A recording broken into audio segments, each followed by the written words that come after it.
మగజాతి ఆనిముత్యం ఏదో అన్నట్టున్నారు. సప్తగిరి గారు ఇప్పుడు మిమ్మల్ని అందరితో మాట్లాడతారు, ప్లీజ్. యా తమ్ముళ్ళు ఎలా ఉన్నారు? హరహర మహాదేవ శంభో శంకర.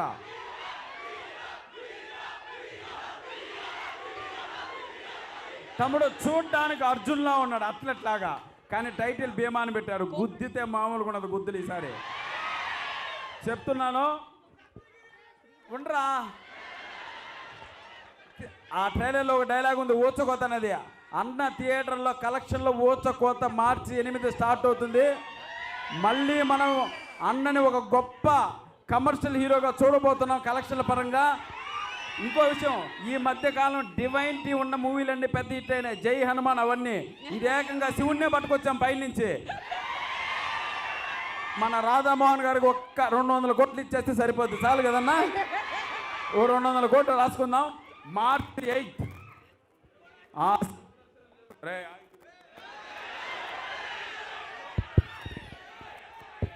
మార్చి 8 ఆ శివుని దర్శనం చేసుకుని డైరెక్ట్గా వచ్చి భీముని దర్శనం చేసుకోండి, అదిరిపోద్ది. ట్రైలర్ అయితే నిజంగా చెప్తున్నాను, పూనకాలు తెప్పించిందా మీకు?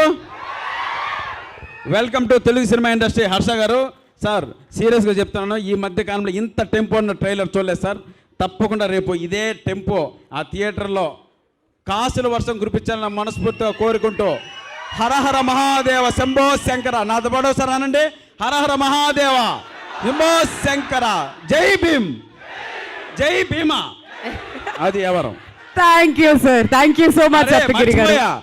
అప్పటి నుంచి ఒక హీరోయిన్ భలే ఉందిరా పక్కన కదా. వెళ్ళేటప్పుడు నెంబర్ ఇస్తా, సరేనా? ఆ తర్వాత ఫోన్ చేసి మాట్లాడుకోండి. ఎల్లో 100నా 108 ఏమిస్తారో ఏంటో వెయిట్ చేసి చూడాలి. థ్యాంక్ యూ సప్తగిరి గారు. అండ్ ఇప్పుడు రఘుబాబు గారిని మాట్లాడవలసిందిగా కోరుతున్నామండి.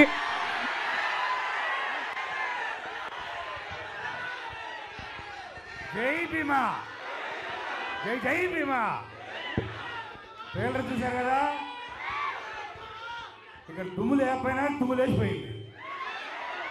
మీ అరుపులు కేకలు అదే నిదర్శనం భీమా హిట్కి, సూపర్ డూపర్ హిట్కి. గోపీచంద్ గారిని మీ అభిమాన హీరో, మన అభిమాన హీరో, మా అభిమాన హీరో, మా తమ్ముడు గోపీచంద్ గారిని ఈ సినిమా డెఫినెట్గా ఇంకో లెవెల్లో తీసుకెళ్ళిపోద్ది.